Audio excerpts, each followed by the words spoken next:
Paldo na naman.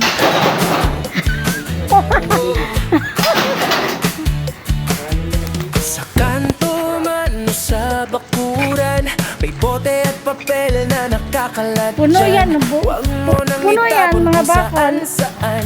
Pwede pang maging pakinabang yan. Oo na.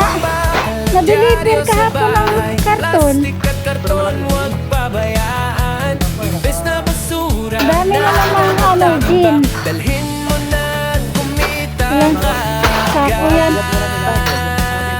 Sa Marites Junk Shop may halaga, bawat kalakal may saysay pa.